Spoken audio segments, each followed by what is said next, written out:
தமிழக மக்களுக்கு அன்பு வணக்கம். இன்னைக்கு வீடியோக்குள்ள போறதுக்கு முன்னாடி நம்ம ஒரு கம்பெனில ஜூனியர்ஸா போய் ஜாயின் பண்றோம். அந்த சீனியர் ஏதாச்சும் சொன்னாங்கன்னு வைங்களேன், அந்த தவறை ஏத்துக்கிறவன் உண்மையிலேயே படிப்படியா படிப்படியா மேல போய் அவன் தான் அந்த கம்பெனியை ஆளக்கூடிய சக்தியா, அவனை யாரும் வெல்ல முடியாத சக்தியா மாறுவான். ஏன்னா அந்த விஷயங்களை அவன் அப்சர்வ் பண்ணுவான், தவறை திருத்திக்குவான். அது மாதிரி தான் இன்னைக்கு தமிழ்நாடு அரசாங்கம் நம்ம கையில வச்சிருக்கிற நம்ம தளபதி விஜய் அவர்கள் இன்னைக்கு ஒரு விஷயத்தை நம்மளுடைய மூத்தவர்களும் அரசியல் அதாவது ஞானிகள் கூட வச்சுங்களேன், அரசியல் மூத்தவர்கள் எல்லாமே தெளிவு பெற்றவர்கள் எல்லாம் சொன்னதை கேட்டுக்கிட்டு நான் அது ரீகன்சிடர் பண்றேன் அப்படின்னு சொல்லிட்டு உடனடியா போயிட்டு அதை செஞ்சுட்டாரு. என்னப்பா அது சொல்றேன், என்ன செஞ்சுட்டாரு என்ன அப்படின்னு? அது ஒன்னும் இல்லைங்க. நேத்து ஒரு ஜோசியர் அப்படின்னு சொல்லிட்டு எல்லாம் சொல்லிட்டு இருக்காங்க. அந்த ஜோசியர் நம்மளுடைய பொறுப்பு அதிகாரியா போட்டிருக்கிறாங்க நம்மளோட அரசாங்கத்துக்கு பொறுப்பா. அவரை உடனே ஜோசியக்காரர் போட்டாங்க ஜோசியக்காரர் போட்டாங்க அப்படின்னு சொல்லிட்டு ரைட். அவரோட இன்னைக்கு பிரேமலதா அவர்கள் கூட இன்னைக்கு கிண்டல் பண்ணாங்க. அவர் உங்களுக்கு பிரதானமான உங்களுக்கு ஒரு ஜோசியக்காரராக இருந்தா பர்சனலா வச்சுக்கங்க. ஏன் கவர்மெண்ட் பொறுப்புல கொண்டாந்து போடுறீங்க? அது நம்மளை பின்னோக்கி கொண்டு போவாதா, மூட நம்பிக்கைகளை ஊக்கிருக்காதா அப்படிங்கிற ஒரு விஷயத்த சொல்றாங்க. ரைட். இது எல்லாத்தையும் கலந்து ஆலோசிச்சு அவர் தெள்ள தெளிவா அது வாபஸ் வாங்கிட்டாரு அந்த பிளேஸ்ல. இதையெல்லாம் எடுத்துக்கிட்டு முதல் கோணலே முற்றிலும் கோணல், இவங்க ஃபுல்லா 5 வருஷம் இவங்க எல்லாம் நடத்திட மாட்டாங்க அரசாங்கத்தை அப்படின்னு சொல்லிட்டு கிண்டல் பண்ணிக்கிட்டு கேலியும் பண்ணிட்டு இருக்காங்க. இது அப்படிலாம் கிடையாது. ஏற்கனவே சொன்ன மாதிரி ஒரு கம்பெனிக்குள்ள என்ட்ரி ஆன நம்மள எதுவும் வேண்டாங்க. சுந்தர் பிச்சை அவர்கள் கூகுளோட இன்னைக்கு என்ன கண்டிஷன்ல இருக்காரு, என்ன பொசிஷன் இருக்காரு, உலகமே சுற்று பார்த்து நம்மளோட இந்தியாவுக்கு பெருமை தரக்கூடிய ஒரு ஆளா இருக்கிறதுக்கு முக்கிய காரணம் அன்னைக்கு அவரோட பணிவும் தவறை சுட்டி காட்டியவர்களே அப்படியே அரவணைத்து தவறை அப்படியே திருத்திக்கிட்டு மேல மேல போயிட்டே இருந்ததுனாலதான் இன்னைக்கு பெரிய நிலையில ஒரு ஆற்றல் மிகுந்த தலைவராக இருந்துட்டு இருக்கிறாரு அந்த கம்பெனியை பொறுத்த வரைக்கும். அது மாதிரிதான் தளபதி விஜய் அவர்கள் இன்னைக்கு சொல்றீங்களா, நீ என்ன சொல்றது, நான் இவரை வச்சுக்குவேன். யாரு ரிக்கி அந்த பண்டித் அவர்கள், ரிக்கி அந்த ஜோசியர்காரங்க, அவர் நான் கூடவே வச்சுக்குவேன் அப்படின்னு சொல்லிட்டு, ஞாபகம் இல்லையா அந்த போட்டோ போடுறோம் பாருங்க, இவரு தான் இந்த 2 நாளா பேசுபொருளா இருந்துச்சு.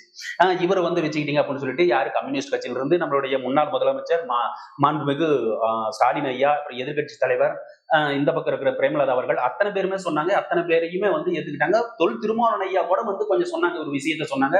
இது அவங்களோட செய்தி தொடர்பாளர் இருந்தாங்க அந்த கட்சியில, அதனால போட்டிருக்காங்க அப்படின்னு ஒரு விஷயம் சொன்னாங்க. இதெல்லாம் தாண்டி ரைட், நான் மக்களுக்கு மதிப்பளிக்கிறேன், மக்களால் தேர்ந்தெடுக்கப்பட்ட உறுப்பினர்கள் சொல்ற விஷயத்தை நான் காது கொடுத்து கேட்கிறேன் அப்படிங்கறதுனாலதான் எனக்கு திருத்திக்கிட்டு, திருத்துறதை விட அவங்களுக்கு மதிப்பளித்தார் அப்படிங்கறத ஒரு விஷயமா இருந்ததுனாலதான் இன்னைக்கு வாபஸ் வாங்கிட்டு எடுத்துக்கிட்டாங்க அப்படிங்கிற ஒரு விஷயத்த நான் சொல்லிட்டு, அவர் எப்பயுமே மக்கள் நலன் மட்டும்தான் முக்கியம் அப்படிங்கிறது தான் என்னோட கருத்து சொல்லிட்டு நான் விஷயத்துக்குள்ள போயிடுறேங்க. என்னப்பா இன்னைக்கு விஷயம் பேசுறேன் அப்படின்னா, ஒண்ணு இல்லைங்க.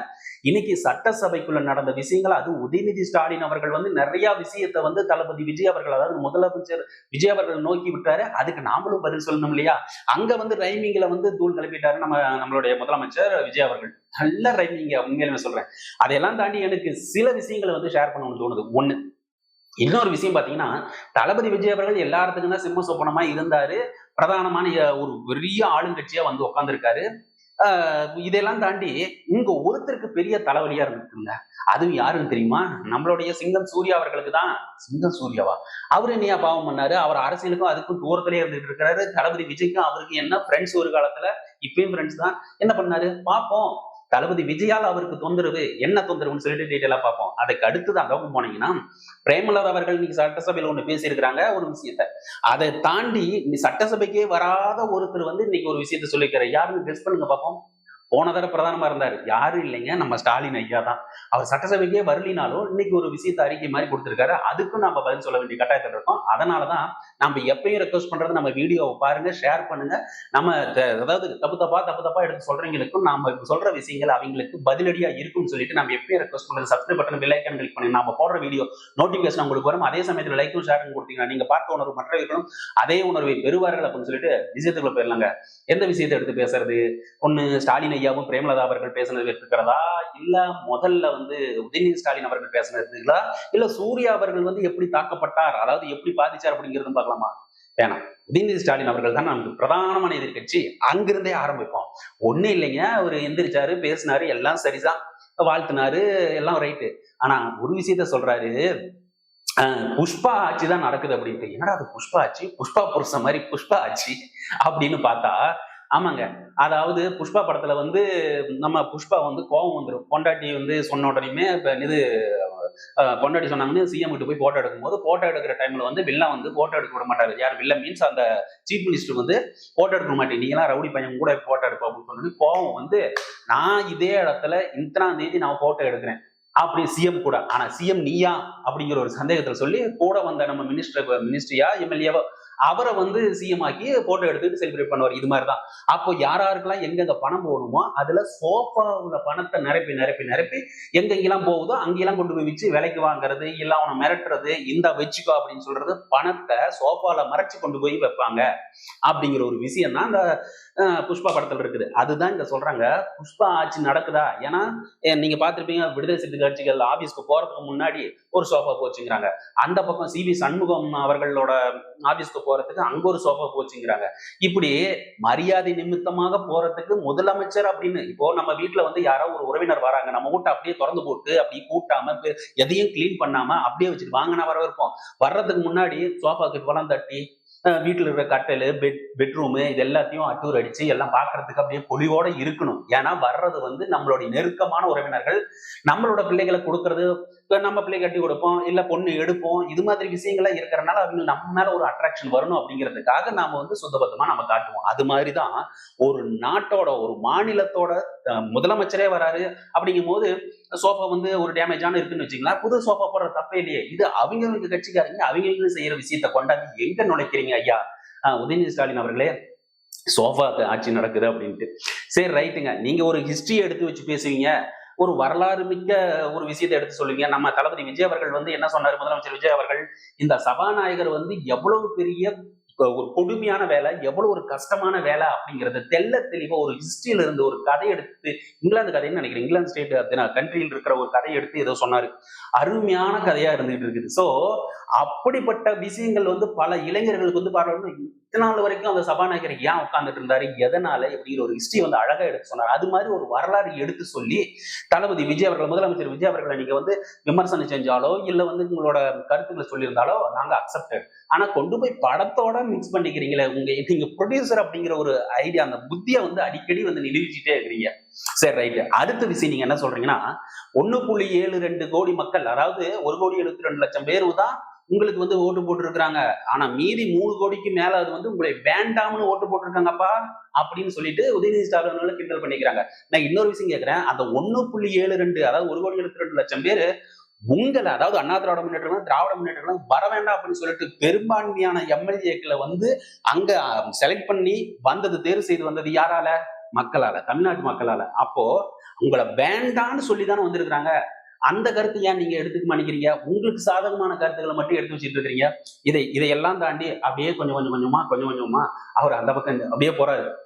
இது என்ன சொல்றாருன்னா, நீங்க வந்து ஒரு இடத்துல உங்களால ஜெயிக்க முடியல, அதனாலதான் 2 இடத்துல போட்டி போட்டு உங்க மேலேயே உங்களுக்கு நம்பிக்கை இல்லையே, நீங்க திருச்சியிலையும் பெரம்பூர்லயும் வந்து நின்று ஜெயிக்கிறீங்க, அதாவது ஜெயிக்கிறீங்க தோக்குறீங்க, அது 2வது விஷயம். ஆனா 2 இடத்துல உங்க மேல நம்பிக்கை இல்லாத 2 இடத்துல நின்னீங்களே அப்படின்னு சொல்லிட்டு தளபதி விஜய் மேல நம்பிக்கை இல்லாதது ஒரு விஷயத்தை எடுத்து சொல்றாரு. அப்போ தளபதி விஜய் நம்பிக்கை இல்லையா இருக்குதா அப்படிங்கிறது தேர்தல் முடிவு காட்டிருச்சு. 2 இடத்துல வெற்றி பெற்றுட்டார் நம்மளுடைய ஜெயலலிதா அம்மையார் போல. ஆனா நீங்க உங்க மேல நம்பிக்கை இல்லையா, ஏன் வெளியே போய் போட்டியிட மாட்டேங்கிறீங்க? 2021லயும் அதே வந்து ஜெயபாக த்ரிபிள் தான் நிக்கிறீங்க, ட்ரிபிள் தான் நிக்கிறீங்க. 2026லயும் ஜெயபாக ட்ரிபிள் நிக்கிறீங்க. நீங்க அவ்வளவு ஒரு உங்க மேல நம்பிக்கை அப்படியே மகா பெரிய நம்பிக்கை இருக்குதுன்னா நீங்க போய் நிக்க வேண்டியதானே வெளியே. இந்த பக்கம் நம்ம சவுத் தமிழ்நாடுக்கு வாங்க, அங்க வந்து நில்லுங்க. இதெல்லாம் இல்ல. 20 கட்சிக்கும் மேலையும் கூட்டணி வச்சுக்கிட்டு உங்களுடைய தலைவரையே தோக்கடிச்சு, அதாவது தலைவரையே செலக்ட் பண்ண முடியாத ஒரு கட்சியா தான் உங்களுடைய சித்தாந்தங்களை பேசி உங்க தலைவரையே செலக்ட் பண்ண முடியலையே. இதுக்கு என்ன பதில் சொல்றீங்க? இது எல்லாத்துக்கும் சேர்த்து நீங்க பதில் சொன்னீங்கன்னா அக்செப்ட் எடுங்க. ஆனா நீங்க ஏதோ ஒரு பேப்பர் எடுத்து வச்சுக்கிட்டா அப்படி இப்படின்னு சொல்லிட்டு அது ஐபேட் வச்சுட்டு வேற சொல்லிட்டு இருக்கிறீங்க. இது வேற கிட்டத்தட்ட இவர் பேப்பர் படிக்கிறாரு, அந்த பக்கம் ஐபேட் படிக்கிறாரு அப்படின்னு சொல்லிட்டு. எது எப்படியோ நீங்க நீங்க என்ன வேணாலும் கத்திக்கலாம், கதறிக்கலாம். ஆனா உங்களுடைய 2 பேரையும் வந்து ஒரே வரிசையில உட்காந்து வச்சு பார்த்த பெருமை எங்களுடைய தளபதி விஜய் அவர்களுக்கு தான் சேரும். தளபதி அதாவது முதலமைச்சர் விஜய் அவர்களுக்கு தான் சேரும். அடிச்சு அந்த பக்கம் உட்காந்து வச்சுட்டாங்களேப்பா. ரைட்டு. இந்த ரைட் அப்படியே விட்டுட்டு இந்த பக்கம் வந்தோம்னா நம்மளுடைய பிரேமலதா விஜயகாந்த் அவர்களும் நம்மளுடைய மாண்புமிகு முன்னாள் முதலமைச்சர் ஐயா ஸ்டாலின் அவர்களும் வந்து ஒரு விஷயத்தை சொல்லிக்கிறாங்க. ஃபர்ஸ்ட் பிரேமலதா அவர்கள் சொன்னதுக்கு பார்ப்போம். பிரேமலதா அவர்கள் என்ன சொல்றாருன்னா, அதாங்க தேசிய முற்போக்கு திராவிட கழகத்தோட பொதுச் செயலாளர் அந்நியார் அவர்கள் என்ன சொல்றாங்கன்னா, நீங்க வந்து என்னென்ன பண்ணீங்க இதெல்லாம் நாங்க பார்த்துட்டு தான் இருக்கோம், மக்களும் பார்த்துட்டு தான் இருக்காங்க. குதிரை பேரம்லாம் நீங்க பேசியிருக்கிறீங்களே இப்போ, இதெல்லாம் வந்து அப்படி இப்படி நியூஸ் எல்லாம் பரவலா வருது. நீங்க ஒரு தூய சக்தி மாற்று சக்தி அப்படின்னு சொல்லிட்டு வந்தீங்க. நீங்க குதிரை பேரம் பேசுறதெல்லாம் என்ன விஷயம்? இது வந்து ஜனநாயகத்துக்கு எதிரானது இல்லையா அப்படின்னு சொல்லிட்டு அப்போ நான் பிரேமலதா அவர்கள் அந்நியார் அவர்களுக்கு வந்து மதிப்புமிகு பிரேமலதா அவர்களுக்கு வந்து நம்ம என்ன சொல்லணும்னா, இவங்க வந்து குதிரை பேரம் பேசல அப்படிங்கறது அவங்க எப்பல இருந்து மறுத்துக்கிட்டே வராங்க. நாங்க வந்து குதிரை பேரம் பேசி ஸ்லோவா போகணும் இல்ல, குதிரை வேகத்தில் நம்மளுடைய அரசாங்க பணிகளை செய்யணும் அப்படிங்கிற ஒரு நோக்கத்துலதான் வந்து செஞ்சுட்டு இருக்கிறாங்க. சரி ரைட், அவங்களுக்கு குதிரை பேரம் சொன்னீங்கல்ல, நீங்க போன வாரம் வரைக்கும் பாரதிய ஜனதா கட்சி கூட்டணி, அதாவது அண்ணா திராவிட முன்னேற்ற கழகம் அந்த கூட்டணிக்குள்ள தானே போறதா பேசி அது இதுன்னு சொல்லிட்டு செயல்கள்லாம் வந்துச்சு. நீங்க அங்கதானே இருக்கிறதா இருந்துச்சு. இல்லன்னு செப்டம்பர்ல வந்து ஆரம்பிச்சது. 2025 செப்டம்பர்ல ஆரம்பிச்சு செப்டம்பர், அக்டோபர், நவம்பர், டிசம்பர், ஜனவரி, பிப்ரவரியில மாநாட்டுல சொல்றேன். நீங்க மாநாடு தாண்டி அப்படி அப்படியே தள்ளிக்கிட்டே வந்துட்டு இதுக்கு எலெக்ஷனுக்கு ஒரு 2-3 வாரத்துக்கு முன்னாடி தான் உங்களுடைய இது. அப்போ எவ்வளவு பெரிய பேரம் நீங்க பேசியிருப்பீங்க. மீம்ஸ் எல்லாம் போய் பாத்தீங்கன்னா உங்க வண்டி கிண்டி எல்லாம் எடுத்து போட்டு நீங்க பேசின பேச்சுகள்லாம் எடுத்து போட்டு பேசுறீங்களா? அது குதிரை பேரம் கிடையாதா? சொல்லுங்க. அது பேசின அந்த பேரங்களை வந்து எடுத்து சொல்றதுக்கு யாருமே இல்லையா? ஒருவேளை நீங்க வந்து வெளியே அந்த திராவிட முன்னேற்ற கழக கூட்டணி இல்லாம வெளியே வந்துறீங்கன்னா, திராவிட முன்னேற்ற கழகம் தெள்ள தெளிவா இன்னைக்கு ஒரு விஷயத்தை எடுத்து சொல்லியிருக்கு. நீங்க என்னென்ன பேரம் பேசுனீங்க. இன்னைக்கு ஒரே கூட்டணியா இருக்கிறீங்க, ஒரு எம்எல்ஏ சீட் ஜெயிச்சிட்டீங்க, அதனால வந்து எதுவும் சொல்லல. ஆனா ஒருவேளை நீங்க வெளியே வந்துட்டீங்கன்னா உங்களோட விஷயங்கள் எல்லாத்தையும் தெள்ள தெளிவா எடுத்துக்கலாம். சி வி சண்முகம் நீங்க சொல்லிட்டாருல, நீங்க உங்க எடப்பாடி பழனிசாமி ஐயாவை சொல்லிட்டாருல, நீங்க உங்க பிள்ளைய வந்து கூட்டிட்டு வாங்க. ஒரு பிள்ளைன்னு சொல்றாரு, எனக்கு வந்து ஒரு பிள்ளை பையன் இருக்கு, 2 பேரும் கூட்டிட்டு வாங்க, சத்தியம் பண்ணுவோம், நீங்க வந்து நான் சொன்னதை சொல்லலன்னு சொல்லுங்க அப்படிங்கிற மாதிரி ஒரு விஷயத்தை சத்தியம் பண்ற அளவுக்கு போயிட்டாங்க. சோ அவங்களுக்குள்ளேயே இருந்த அதிமுக ஏ பின்னு 2ஆ பிரிஞ்சு இப்படி ஒரு சூழ்நிலை போயிட்டு இருக்குது. அவங்க சத்தியம் பண்ற அளவுக்கு போயிட்டாங்க. ஏன்னா அவங்க சொன்ன வார்த்தைகள் இருக்கும், பேரம் பேசினது, இந்த விஷயங்கள் நீங்க சொல்றீங்களே, நீங்க பேரம் பேசுனீங்க அப்படிங்கிறது வந்து உங்க கட்சி கூட்டணிக்காரன்னு சொல்றதுக்கு வாய்ப்பு இருக்கு எதிர்காலத்துல. அதனால ஒரு விஷயத்த பேசுறதுக்கு முன்னாடி நாம சுத்தமானவா இருக்குங்கம்மா, நம்ம கை சுத்தமா, நாம இந்த செயலை செய்யலையா அப்படின்னு இருந்துட்டு வார்த்தைகளை விடணும் அப்படிங்கிறது தான் பொதுவான கருத்தா இருந்துட்டு இருக்கு. ரைட். இந்த பக்கம் வந்தோடனே நம்மளுடைய மாண்புமிகு முன்னாள் முதலமைச்சர் மு.க. ஸ்டாலின் ஐயா வந்து சொல்லியிருக்கிறாரு, நீங்க வந்து தூய சக்தி மாற்று சக்தி அப்படின்னு சொல்லிட்டு தூய சக்தின்னு சொல்லிட்டு வந்தீங்களே, இன்னைக்கு அடுத்த கட்சியில இருக்கிற எம்எல்ஏக்களையே தூக்குற சக்தியா மாறி இருக்கீங்களே. அதாவது அவங்க கட்சிக்குள்ளேயே ஒரு குழப்பங்கள் இருக்குது. அந்த குழப்பங்கள் எல்லாம் வந்து குழம்பிய குட்டைகளை வந்து குழப்பி விட்டு மீன் பிடிக்கிற மாதிரி, குழப்பி விட்டு மீனையே கன்ஃபியூஸ் பண்ணி மீனை பிடிக்கிற மாதிரி நீங்க பிடிச்சிட்டு இருக்கிறீங்களே, இது என்ன அப்படின்னு சொல்லிட்டு அவர் கேட்டிருக்காரு. நம்மளுடைய மு.க. ஸ்டாலின் ஐயாவுக்கு நான் பதில் சொல்ல வேண்டியது இருக்கு. 2009ஆம் வருஷம் நீங்க வந்து திருமங்கலம் ஃபார்முலா அப்படின்னு சொல்லிட்டு, எனக்கு தெரிஞ்ச வரைக்கும் திருமணம் ஃபார்முலா உங்களுக்கு தெரியுமில்ல, பாக்குறீங்க, உங்களுக்கு தெரிஞ்சதுன்னா சொல்லுங்க. திருமங்கலம் ஃபார்முலாவோட ஒரு ஸ்டைலே என்னடா அது ஃபார்முலா, நமக்கு கணக்குல தான் ஃபார்முலா இருக்கும். a பிளஸ் பி ஹோல் ஸ்கொயர்னா a square plus 2ab plus b square அப்படிங்கிற ஒரு ஃபார்முலா, ஒரு இது மாதிரி அல்காரதம், இது மாதிரி தான் நம்ம கேள்விப்பட்டிருவோம். ஆனா இங்க ஒரு ஃபார்முலாவை கொண்டு வந்து திருமங்கலம் ஃபார்முலாவே நீங்க அறிமுகப்படுத்தின பெருமை உங்களுக்கே சேரும். அது என்னென்ன பண்ணாங்க, 2000ல இருந்து 5000 வரைக்கும் ஓட்டுக்கு வாக்கு கொடுத்ததா ஒரு விஷயத்தெல்லாம் சொல்லி, அப்போ அந்த டைமுங்க, அப்போ வந்து ரொம்ப இந்த அளவுக்கு சோசியல் மீடியா இல்லைனாலும் ஓரளவுக்கு இருந்துச்சு. அந்த விஷயங்களா வரும்போது எங்க போயிட்டீங்க? அப்போ நான் ஏற்கனவே பிரேமலதா அந்நியார்களுக்கு மதிப்புமிகு சட்டமன்ற பிரேமலதா அந்நியார் அவர்களிடம் கேட்ட அதே கேள்விதான் நான் உங்களிடம் கேட்டேன். நீங்க செய்யற செயல்களும் நீங்க சொல்ற வார்த்தைகளும், அதை சொல்றதுக்கு முன்னாடி நீங்க கை சுத்தமா இருக்கிறீங்களா, நீங்க சொல்ற செயல்ல வந்து ஏற்கனவே அந்த தவறை செய்யாது இருக்கிறீங்களா அப்படிங்கிற ஒரு விஷயத்தையும் நீங்க கன்சிடர் பண்ணி பேசுங்கிறது தான் நம்மளோட ரெக்வஸ்டா இருக்கு. ரைட்டுப்பா, இதெல்லாம் முடிச்சாச்சு. என்னப்பா அது வந்து தளபதி விஜய் அவர்கள் வந்து முதலமைச்சர் ஆயிட்டாரு, அவர் சினிமா ஃபீல்ட்ல இருந்தா கூட சூர்யா அவர்கள் வந்து எதுவும் ஓகே ஒரு காம்படிஷன் சம்பந்தப்பட்ட சினிமா நியூஸ் வரும். ஆனா இவர் தான் முதலமைச்சராகி அங்க சட்டமன்றத்துல போய் அப்படியே சும்மா பட்டாசு கிளப்பிட்டு இருக்காரு. இவருக்கும் சூர்யா அவர்களுக்கு என்னப்பா பிரச்சனைன்னு சொல்லிட்டு ஆரம்பத்துல சொன்னீங்க அப்படின்னு சொல்லிட்டு பாத்தீங்கன்னா, ஒன்னே இல்லைங்க, நம்ம கருப்பு படம் வந்து ரிலீஸ் ஆகுறதுக்கு நம்ம ஆர்ஜே பாலாஜி இருக்காருல்ல, ரன்னிங் கமெண்ட்ரி கொடுப்பாரு கிரிக்கெட்ல ஐபிஎல், அவரு வந்து இங்க படத்தை வந்து கருப்புன்னு ஒரு படத்தை வந்து எடுத்து வச்சுட்டு ரொம்ப காலமா சொல்ல போனா வருஷ கணக்குல போயிட்டு இருக்கு. அவரே சொல்லியிருக்காரு, நம்மளுடைய தல படத்தோட அப்டேட் கேட்கறத விட கருப்பு படத்தை அப்டேட் கேட்க ஆரம்பிச்சிட்டீங்க, அது மாதிரி விஷயங்களை தான் இங்க நடந்துட்டு இருக்கு அப்படின்னு ஒரு விஷயத்தையும் எடுத்து சொல்றாரு. என்னப்பா அப்படின்னு பாத்தீங்கன்னா, கருப்பு படத்தை இன்னைக்கு ரிலீஸ் பண்ணலாம், நாளைக்கு ரிலீஸ் பண்ணலாம் அப்படின்னு சொல்லிட்டு வரும்போது, கருப்பு ரிலீஸ் பண்ணும்போது எலெக்ஷன் வந்து அனௌன்ஸ் பண்ணிட்டாங்க, எலெக்ஷன் டேட். அங்க எலெக்ஷன் டேட் எல்லாம் பண்ணி கேம்பெயின் சூடாயிருச்சு. அந்த பக்கம் தளபதி விஜய் அவர்கள் பிரச்சனை, இது அந்த பக்கம் இருந்து திராவிட முன்னேற்ற கழகம், அண்ணா திராவிட முன்னேற்ற கழகம் கூட்டணி சேர்றது, இந்த பக்கம் அப்படி கஜமுஜான்னு சொல்லிட்டு ஒரு பரபரப்பா போயிட்டு இருந்த இடத்துல கொண்டு போய் சினிமா போட்டா எவன் வந்து பார்ப்பான்? எல்லாமே இருக்கிற ரசிகர்கள் எல்லாமே தளபதி விஜய் பின்னாடி இருக்காங்க. இங்க எங்க சினிமா தியேட்டருக்கு வருவோம் அப்படின்னு சொல்லிட்டு அப்படியே போஸ்ட் பண்ணிட்டு ரிசல்ட் முடியிட்டு, சரி எலெக்ஷன் முடியிட்டு அப்படின்னாங்க. எலெக்ஷன் முடிஞ்சிட்டு கொண்டு வரலாம்னு பார்த்தா பரபரப்பு தொத்திக்கிச்சு. ஒரு கேம்பெயின் நடக்குது, அதாவது அங்க நடத்துற விஷயங்கள் பார்த்தா டிபேட்ல எல்லாத்தையுமே டிவி முன்னாடியே உட்காந்துட்டு இருக்காங்க. எடுத்து மீம்ஸ் கிரியேட் பண்றது, வீடியோ போடுறதுக்கு அவனுக்கு சரியா இருக்குது. இவன் எங்கேயா வரப்போறான், முடியா ஒரு 2 வாரம் கழிச்சு எலெக்ஷன் ரிசல்ட் வரட்டும் அப்படின்ட்டு. எலெக்ஷன் ரிசல்ட் வரட்டும் ரிலீஸ் பண்ணலாம்னு பார்த்தா இங்க சட்டமன்றத்துக்கு எலெக்ஷன் ரிசல்ட் வந்தோடனே பக்காவா ஜெயிச்சுட்டாரு. அதை பத்தி தான் டாக்கா போயிட்டு இருக்கு. சரி ரைட்டு போடலாம், அடுத்த வாரம்னு பார்த்தா அவர் சிஎம் அந்த இது பதவியேற்பு விழா, அந்த பதவியேற்பு விழா முடிக்கணும் போடலாம்னு பார்த்தா அதை தாண்டி இங்க வந்துருச்சு சட்டமன்றத்துக்கு போயிட்டாரு. சட்டமன்றத்தை பசங்க கண் கூட போட்டா கூட அப்படியே பார்க்க மாட்டாங்க. ஆனா இன்னைக்கு தளபதி விஜய் அவர்கள் அன்னைக்கு முதலமைச்சர் உட்கார்ந்து இருக்கணும்னு அப்படியே உட்காந்து பார்க்க ஆரம்பிச்சிட்டாங்க. ஒவ்வொரு விஷயத்தையும் உன்னிப்பா பார்க்க ஆரம்பிச்சிட்டாங்க. இந்த பெருமை, அதாவது லைவா கொடுக்கறது, சட்டமன்றத்தை லைவா கொடுத்த பெருமை தளபதி விஜய் அவர் முதலமைச்சர் விஜய் அவர்களுக்கு சேரும். சரி இங்க எல்லாம் சட்டமன்றத்துக்கு போதை இப்பயாவது ரிலீஸ் பண்ணலாம்னா ஏதோ நாளைக்கு ரிலீஸ் ஆகுதுன்னு சொல்றாங்க. எந்த அளவுக்கு உண்மைன்னு தெரியல. இவ்வளவு சிக்கலையும் கருப்பு படத்துக்கு கொண்டாந்து விட்டது யாரு அப்படின்னு சொல்லிட்டு ஒரு கிண்டல் பண்ணிட்டு இருக்காங்க தளபதி விஜய் அவர்கள்ட்ட. தளபதி விஜய் அவர்கள்லாம் கிடையாது. நான் என்ன சொல்றேன்னா, நீங்க இது ஒரு மீம்ஸ் கிரியேட் பண்றதோ ஒரு செய்தியை கன்வே பண்றதோ அதெல்லாம் விட்டுட்டு நீங்க படத்தை தூக்கி ரிலீஸ் பண்ணி விடுங்க.